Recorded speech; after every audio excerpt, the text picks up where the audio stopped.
البدر علينا من ثنيات الوداع. السلام عليكم ورحمة الله تعالى وبركاته. الحمد لله رب العالمين والصلاة والسلام على أشرف الخلق سيدنا مصطفى محمد صلى الله عليه وسلم وعلى آله وصحبه وأتباعه ومن تبعهم بإحسان إلى يوم الدين. يا سيدي يا رسول الله خذ بيدي قلت حيلتي أدركني يا سيدي يا رسول الله. يا سيد السادات جئتك قاصدا أرجو حماك فلا تخيب مقصدي. ما لي سوى حبي لديك وسيلة فمن علي بفضل جودك أسعدي. اللهم صل على سيدنا محمد منبع العلم والحلم والحكم وعلى آله وصحبه وسلم. புகழும் புகழ்ச்சியும் ஏக வல்லவனாகிய அல்லாஹ்வுக்கே உரித்தாகட்டுமாக. சாந்தியும் சமாதானமும் சாந்தன்மிகும் ஸல்லல்லாஹு அலைஹி வஸல்லம் அன்னவர்கள் மீதும் அவர்களை பின்பற்றிய உத்தம சத்திய சஹாபிகள் தாபிஈன்கள் நாதாக்கள் ஷுஹதாக்கள் வலிமார்கள் இன்னும் நம் அனைவர்கள் மீதும் உண்டாகட்டுமாக. ஆமீன். இன்றைய ஜும்மாவுடைய நாளிலே நம்மை எல்லாம் அல்லாஹ் ஒன்று சேர்ந்ததை போன்று நாளை சுவனமதியில் மாணவி ரசூலுல்லாஹி ஸல்லல்லாஹு அலைஹி வஸல்லம் அன்னவர்களோடு நம்மை நம் அனைவர்களின் சந்ததிகளையும் அல்லாஹ் ஒன்று சேர்த்து வைப்பானாக. இந்த உலகத்தில் நீண்ட நாட்கள் வாழ்ந்து அவனை வணங்க அவனுக்காக வணங்க வல்ல ரஹ்மான் அருள் செய்வானாக. ஆமீன் ஆமீன் யா ரப்பல் ஆலமீன். இன்றைய ஜும்மாவினுடைய சிந்தனையாக தூய்மை பெறுவோம் என்பதை குறித்து நாம் சில விஷயங்களை பகிர்ந்து கொள்ளலாம். தூய்மையாக இருப்பதை எல்லா மனிதர்களும் விருப்பம் கொள்வார்கள். தூய்மை என்பது ஒரு மனிதன் மதிக்கப்படுவதற்கு மிக்க காரணமாக அமையும். தூய்மை என்பது ஒரு மனிதனின் அந்தஸ்தை உயர்த்தும். ஒரு மனிதன் ஏழையாக இருந்தாலும் அவன் தூய்மையாக இருந்தால் பிற மனிதர்களால் அவன் போற்றப்படுவான். எனவே தூய்மைதான் மிக்க பிரதானமாக இருக்கிறது மனிதர்களின் வாழ்வியலில். அந்த தூய்மை என்பது இரண்டு வகைப்படும். ஒன்று உடல் தூய்மை, இரண்டு உள்ள தூய்மை. உடல் தூய்மை, உடலை சுத்தமாக வைத்திருப்பதை எல்லா மனிதர்களும் ஆர்வம் காட்டுகிறார்கள், எல்லா மனிதர்களும் ஆசைப்படுகிறார்கள். உடலை சுத்தமாக வைப்பதற்கு மனிதர்கள் ஆர்வம் காட்டுவதை போன்று உள்ளத்தை சுத்தமாக வைத்திருப்பதில்லை. உள்ளத்தை சுத்தமாக வைத்து நாம் அமல் செய்தால்தான் அந்த அமல் அல்லாஹ்வால் பரிபூர்ணமாக ஏற்றுக்கொள்ளப்படும். உடலை சுத்தமாக வைத்திருப்பதை போன்று நாம் உள்ளத்தை சுத்தப்படுத்தி இறைவனை வணங்குகின்ற பொழுது அதற்குண்டான கூலி என்பது அல்லாஹ்விடத்திலே மகத்தானதாக அமையும். உடல் நோயிட்டு விட்டால் உடனே நாம் அதற்கு சிகிச்சை செய்கிறோம். ஆனால் உள்ளம் நோயிற்ற பொழுதிலும் அதனை நாம் கண்டுகொள்ளாமல் இருக்கின்றோம். உள்ளத்தின் நோய்கள் என்றால் என்ன? உள்ளத்தின் நோய்கள் என்றால் குரோதம், விரோதம், பகைமை, நயவஞ்சகத்தன்மை, கோபம், இது போன்ற இழி குணங்கள் உள்ளத்தை நோய்வாய்ப்படுத்தும். மனிதர்களால் வெறுக்கப்படும் எந்த பண்பும் அது சிறந்த பண்பு அல்ல. மனிதர்களால் வெறுக்கப்படும் எந்த பண்பும் அது உயர்வான பண்பும் அல்ல. எனவேதான் இந்த இழி குணத்தை விட்டும் நாம் அல்லாஹ்விடத்திலே பாதுகாப்பு கேட்க வேண்டும் என்பதற்காக வேண்டியே மாணவி ரசூலுல்லாஹி ஸல்லல்லாஹு அலைஹி வஸல்லம் அன்னவர்கள் ஒரு பிரார்த்தனையை கற்றுத்தந்தார்கள் இந்த மனித சமூகத்திற்கு. அல்லாஹும்ம இன்னா நஊது பிக் மின் முன்கராத்தில் அஹ்லாகி வல் அஅமால் வல் அஹ்வாஇ வல் அஷ்யா. யா அல்லாஹ், வெறுக்கப்படும் செயல்கள், வெறுக்கப்படும் பண்புகள் என அனைத்தையும் விட்டும் நான் உன்னை கொண்டு பாதுகாவல் தேடுகிறேன் என்கின்ற துஆவை கற்றுத்தந்தார்கள் பூமான் நபி ஸல்லல்லாஹு அலைஹி வஸல்லம் அன்னவர்கள். உள்ளத்தை தூய்மைப்படுத்துவது என்பது அது சர்வ சாதாரணமான எளிதான காரியம் அல்ல. எனவேதான் ஒரு அறிஞர் மிக அழகான ஒரு வார்த்தையை சொன்னார். கடலில் மிதந்து விடலாம், ஆகாயத்திலும் பறந்து விடலாம், ஆனால் உள்ளத்தை தூய்மைப்படுத்துவது என்பது அதுதான் மிக்க கடினம் என்பதாக ஒரு அறிஞர் அழகாக சொல்வார். நாம் குர்ஆனிலும் கூட படித்து பார்க்கின்ற பொழுது உள்ளத்தை சுத்தப்படுத்துவது, உள்ளத்தை தூய்மையாக வைத்திருப்பது என்பது எவ்வளவு மிக கடினமான ஒரு விஷயமாக இருக்கும் என்பதை குர்ஆனை படிக்கின்ற பொழுது நாம் புரிந்து கொள்ளலாம், உணர்ந்து கொள்ளலாம்.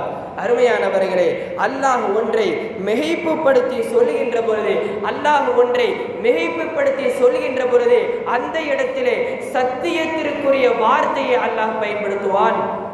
அப்படி சத்தியத்திற்குரிய வார்த்தையை அல்லாஹ் பயன்படுத்துகின்ற பொழுது ஒரு சத்தியத்திற்குரிய வார்த்தையோ அல்லது இரண்டு சத்தியத்திற்குரிய வார்த்தையோ அல்லது மிக மிக அரிதாக 3 சத்தியத்திற்குரிய சொல்லை சொல்லி அங்கு அந்த விஷயத்தை மிகைப்புப்படுத்தி சொல்வான் அந்த காரியத்தை. ஆனால் உள்ளத்தின் தூய்மை குறித்து அல்லாஹ் பேசி வருகின்ற பொழுது எத்தனை சத்தியங்களை சொல்லி உள்ளத்தின் தூய்மையை பற்றி சொன்னான் தெரியுமா? வஷம்ஸி வதுஹாஹா வல் கமரி இதா தலாஹா வன் நஹாரி இதா ஜல்லாஹா வல் லைலி இதா யக்ஷாஹா வஸ் ஸமாஇ வமா பனாஹா வல் அர்தி வமா தஹாஹா வ நஃப்ஸி வமா ஸவ்வாஹா ஃபஅல்ஹமஹா ஃபுஜூரஹா வ தக்வாஹா கத் அஃலஹ மன் ஸக்காஹா.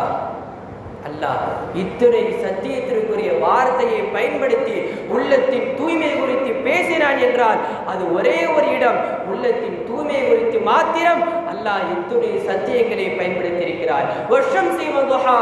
சூரியன் மீது சத்தியமாக, இன்னும் அதன் பிரகாசத்தின் மீதும் சத்தியமாக, வல் கமரி இதா தலாஹா பின் அதனை தொடர்ந்து வரும் சந்திரன் மீதும் சத்தியமாக, வன் நஹாரி இதா ஜல்லாஹா சூரியனால் பகல் வெளியாகும் பொழுது அதன் மீதும் சத்தியமாக, வல் லைலி இதா யக்ஷாஹா அப்பகலை மூடிக்கொள்ளும் இரவின் மீதும் சத்தியமாக, வஸ் ஸமாஇ வமா பனாஹா வானத்தின் மீதும் சத்தியமாக, அதை ஒழுங்குற அமைத்திருப்பதின் மீதும் சத்தியமாக, வல் அர்தி வமா தஹாஹா பூமியின் மீதும் சத்தியமாக, அதனை ஒழுங்குற அமைத்திருப்பதின் மீதும் சத்தியமாக, வ நஃப்ஸி வமா ஸவ்வாஹா ஆன்மாவின் மீதும் சத்தியமாக, அதனை செம்மைப்படுத்திய சமமாக்கிய அந்த இறைவன் மீதும் சத்தியமாக. இப்படியாக இறைவன் உள்ளத்தின் தூய்மை குறித்து பேசுகின்ற பொழுது அங்கு சுமார் 11 சத்தியங்களை பயன்படுத்தியதற்கு பிறகு அல்லாஹ் சொல்கிறான், அது அஃலஹ மன் ஸக்காஹா உள்ளத்தை யார் தூய்மைப்படுத்தினாரோ திண்ணமாக அவர்தான் வெற்றியாளர் என்பதாக அல்லாஹ் சொல்லி வருகிறான். சராசரி மனிதராக இருக்கும் நாமே ஒரு விஷயத்தை பிற மனிதர்கள் ஏற்றுக்கொள்ள வேண்டும், பிற மனிதர்களால் நாம் சொல்லும் சொல் மதிக்கப்பட வேண்டும் என்பதற்காக வேண்டி அந்த சொல்லை சொல்வதற்கு முன்னர் ஒரு சத்தியத்திற்குரிய வார்த்தையை சொல்லி அல்லது 2 முறை சத்தியம் செய்து நாம் ஒரு வார்த்தையை சொல்கின்ற பொழுது அந்த சொல் மிகுந்த கவனத்திற்குரிய சொல்லாக அமையும். அந்த சொல் பிற மனிதர்களால் ஏற்றுக்கொள்ளப்படக்கூடிய ஒரு சொல்லாக அமையும்.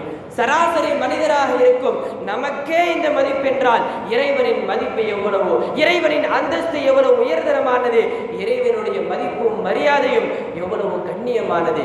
அப்படிப்பட்ட அந்த இறைவன் 11 சத்தியங்களை செய்து சொல்கிறான் என்றால் நாம் புரிய வேண்டும் உள்ளத்தின் தூய்மை என்பது ஒரு மனிதனுக்கு எவ்வளவு மிக முக்கியமானது என்பதாக நாம் சற்று யோசித்து பார்க்க வேண்டும். அருமையானவர்களே, அல்லாஹ் சத்தியம் செய்யாமல் ஒன்றை சொன்னாலும் அந்த சொல் பிற மக்களுக்கு, அந்த சொல் படைப்புகளுக்கு பிரயோஜனம் தரக்கூடிய சொல்லாகத்தான் அமையும் என்ற பொழுதிலும் கூட அல்லாஹ் 11 முறை சத்தியம் செய்து சொல்கிறான் என்றால் இந்த உள்ளத்தின் தூய்மையை எவ்வளவு அல்லாஹ்விடத்திலே உயர்தரமானது, உன்னதமானது என்பதை நாம் சற்று யோசனை செய்து பார்க்க வேண்டும். அல்லாஹ் உள்ளத்தின் தூய்மை குறித்து பேசியது அடுத்த வசனமாக அல்லாஹ் பேசுகிறான், வகத் ஹாப மன் தஸ்ஸாஹா உள்ளத்தை யார் கரைப்படுத்துகிறாரோ திண்ணமாக அவர் நஷ்டமடைந்து விட்டார் என்பதாக அல்லாஹ் சொல்கிறான். இவ்வசனத்திலிருந்து நாம் புரிந்து கொள்ள வேண்டியது உள்ளத்தை கரைபடாமல் நாம் பார்த்து கொள்ள வேண்டும். உள்ளத்தை சுத்தப்படுத்தாமல் நாம் எத்தனை ரக்காத்துகளை நாம் இறைவனிடத்திலே முன்னின்று எத்தனை ரக்காத்துகளை நாம் தொழுதாலும் கூட அந்த தொழுகையின் மூலம் அல்லாஹ்விடத்திலே பரிபூரணமான அமல் கிடைக்காது. அதாவது உள்ளம் சுத்தமாக இருந்து உள்ளம் தூய்மையாக இருந்து அமல் செய்கின்ற பொழுதுதான் நம்மிடத்திலே இறையச்சம் என்பது ஏற்படும். இந்த தொழுகையை நான் தொழுகிறேன், எதற்காக தொழுகிறேன்? இறைவனுக்காக தொழுகிறேன். எதற்காக தொழுகிறேன்? யாருக்காக வேண்டி தொழுகிறேன்? அந்த அல்லாஹ்விற்காக வேண்டி தொழுகிறேன் என்கின்ற அந்த சிந்தனை நம்முடைய உள்ளத்திலே ஏற்படும். எப்போது ஏற்படும்? உள்ளம் தூய்மையாக இருக்கின்ற பொழுதுதான் இந்த சிந்தனை ஏற்படும். ஆனால் உள்ளம் கரைபடிந்து இருக்கின்ற பொழுது இந்த இதே போன்று உண்டான சிந்தனை நிச்சயம் ஏற்படாது. சில பேர் தொழுவார்கள். அவர்கள் ஏன் தொழுவார்கள்? பிற மனிதர்கள் போற்ற வேண்டும் என்பதற்காக வேண்டியே தொழுவார்கள். அல்லாஹ் குர்ஆனில் சொன்னான், ஃபவைலுல் லில் முஸல்லீன், தொழுகையாளிக்கு நஷ்டம்தான், தொழுகையாளிக்கு நரகம்தான் என்கிறான் வல்ல ரஹ்மான் சூரத்துல் மாஊன் என்ற அந்த சூறாவிலே. அருமையானவர்களே, இவர்கள் தொழுகிறார்கள், இவர்கள் மார்க்கம் சொன்ன தொழுகையைத்தான் தொழுகிறார்கள் என்ற பொழுதிலும் கூட இவர்களுக்கு நஷ்டம், இவர்களுக்கு நரகம், இவர்களுக்கு அல்லாஹ்வினுடைய சாபம் இருக்கிறது என்பதாக அல்லாஹ் குர்ஆனிலே சொல்லி காண்பிக்கிறானே. என்ன காரணம்? அடுத்ததாக அல்லாஹ் சொல்கிறான், அவர்கள் தொழுவார்கள். எப்படி தொழுவார்கள் தெரியுமா? அல்லதீனஹும் அன் ஸலாத்திஹிம் சாஹூன், தன் தொழுகையில் அவர்கள் அசட்டையாக இருப்பார்கள். அவர்கள் எதற்காக தொழுவார்கள் என்றால் அல்லதீனஹும் யுராஊன், பிற மனிதர்கள் தங்களை போற்ற வேண்டும் என்பதற்காகவே அவர்கள் தொழுவார்கள். இப்படிப்பட்ட இந்த தொழுகையாளிக்கு நஷ்டம்தான், கேடுதான், நரகம்தான், அல்லாஹ்வினுடைய சாபம்தான் என்கிறான் வல்ல ரஹ்மான் இந்த வசனத்திலே. அருமையானவர்களே, உள்ளம் தூய்மையாக இருந்து அல்லாஹ்வை வணங்குகின்ற பொழுது அதற்குண்டான கூலி அல்லாஹ்விடத்திலே நிறைவாக இருக்கும் என்பதில் எவ்விதமான சந்தேகமும் இல்லை. நாம் அல்லாஹ்வை வணங்குகின்ற பொழுது உள்ளத்தோடு உள்ளத்தின் தூய்மை கொண்டு நாம் அல்லாஹ்வை வணங்க வேண்டும். உடல் மட்டும் சுத்தமாக இருந்து உள்ளம் கரைபடிந்ததாக இருந்தால் அந்த தொழுகை நிச்சயம் அல்லாஹ்வால் ஒரு பொழுதும் பரிபூரணமாக ஏற்றுக்கொள்ளப்பட மாட்டாது. ஒருவர் அல்லாஹ்விற்கு முன் இருக்கின்ற பொழுது அப்படி நிற்கின்ற மனிதர் அவர் வசதி படைத்தவராக இருந்தாலும் சரியே, அவர் மக்களிடத்திலே எப்படி எவ்வளவு போற்றுதலுக்குரிய மனிதராக இருந்தாலும் சரியே, அவர் அல்லாஹ்விற்கு முன் நிற்கின்ற பொழுது அவர் அப்துல்லாவாக அல்லாஹ்வின் அடிமையாகத்தான் இருக்க வேண்டும். இப்படி அல்லாஹ்விற்கு முன் அடிமைத்தனத்தை யார் வெளிப்படுத்துகிறாரோ அவரைத்தான், அந்த மனிதரைத்தான் அல்லாஹ் நேசிக்கவும் செய்கிறான். இந்த உலகத்தில் எல்லாம் அல்லாஹ்வால் பரிபூரணமாக கொடுக்கப்பட்டார்கள் என்றால் அது நமது நாயகம் ரசூலுல்லாஹி ஸல்லல்லாஹு அலைஹி வஸல்லம் அன்னவர்கள் மட்டும்தான். உதாரணமாக சொல்கிறேன், ஒரே ஒரு உதாரணம் சொல்கிறேன். ஒருவேளை அல்லாஹ் மட்டும் இந்த மனிதர்களுக்கு பெருமை அளிப்பதற்கு அனுமதி கொடுத்தான் என்றால் மனித இனத்தில் பெருமை அளிப்பதற்கு மிக்க தகுதியானவர்கள் அது நமது நாயகம் ரசூலுல்லாஹி ஸல்லல்லாஹு அலைஹி வஸல்லம் அன்னவர்கள் மட்டும்தான். ஏனென்றால் அல்லாஹ் தனது எல்லா நியாமத்துகளையும் ரசூலுல்லாஹி ஸல்லல்லாஹு அலைஹி வஸல்லம் அன்னவர்களுக்கு மட்டும்தான் பூரணமாக வழங்கி இருக்கிறான். அப்படி அல்லாஹ்வால் அருள் செய்யப்பட்ட, அல்லாஹ்வால் பூரண அருள் செய்யப்பட்ட பூமன் நபி ஸல்லல்லாஹு அலைஹி வஸல்லம் அன்னவர்கள் இந்த உலகத்திலே வாழ்ந்தார்கள். எப்படி வாழ்ந்தார்கள்? பெருமையுடனா வாழ்ந்தார்கள்? இல்லை, அவர்கள் இவ்வுலகத்திலே வாழ்ந்தார்கள். எப்படி வாழ்ந்தார்கள்? மிக்க பணிவுடன் வாழ்ந்தார்கள். கானன் நபி ஸல்லல்லாஹு அலைஹி வஸல்லம் அக்ஸரன் நாஸி தவாதுஅன், பெருமானார் ஸல்லல்லாஹு அலைஹி வஸல்லம் அன்னவர்கள் மனிதர்களில் மிக்க பணிவுடன் வாழ்ந்தார்கள். எந்த நேரத்தில் எப்படிப்பட்டவர்களாக இருந்தோம், அவர்கள் எப்படிப்பட்ட தன்மையுடையவர்களாக இருந்தார்கள் என்றால் மஅமா ஹபாஹு அல்லாஹு தஆலா மினல் ஃபதாயிலில் ஜலீலா வல் ஹஸாயிஸில் அஸீமா, அல்லாஹ் நமது நாயகம் ரசூலுல்லாஹி ஸல்லல்லாஹு அலைஹி வஸல்லம் அன்னவர்களுக்கு ஏராளமான சிறப்புகளை அல்லாஹ் கொடுத்திருக்கிறார். ஏராளமான தனித்துவமான பண்புகளை அல்லாஹ் நமது நாயகம் ரசூலுல்லாஹி ஸல்லல்லாஹு அலைஹி வஸல்லம் அன்னவர்களுக்கு கொடுத்திருந்த போதிலும் அல்லாஹ் ரசூல் ஸல்லல்லாஹு அலைஹி வஸல்லம் அன்னவர்களுக்கு எல்லா விதமான நியாமத்துகளை அவர்களுக்கு கொடுத்த பொழுதிலும் கூட அவர்கள் எப்படி வாழ்ந்தார்கள் என்றால் மக்களில் அக்ஸரன் நாஸி தவாதுஅன், மிக்க பணிவுடன் வாழ்ந்தார்கள் என்கிறார்கள் அருமை சஹாபிகள்.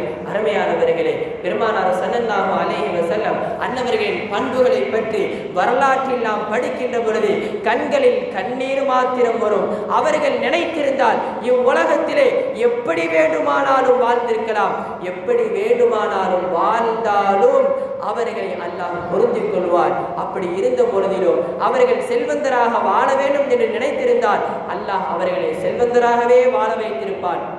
அல்லாஹ் மக்களுக்கு மத்தியில் மிக்க செல்வந்தர்களாக அவர்களை வாழ வைக்கும் என்று அல்லாஹ்வினுடைய நாட்டம் இருந்த பொழுதிலும் கூட ரசூல் ஸல்லல்லாஹு அலைஹி வஸல்லம் அவர்கள் சொன்னார்கள், நான் அப்படி கேட்கவில்லை.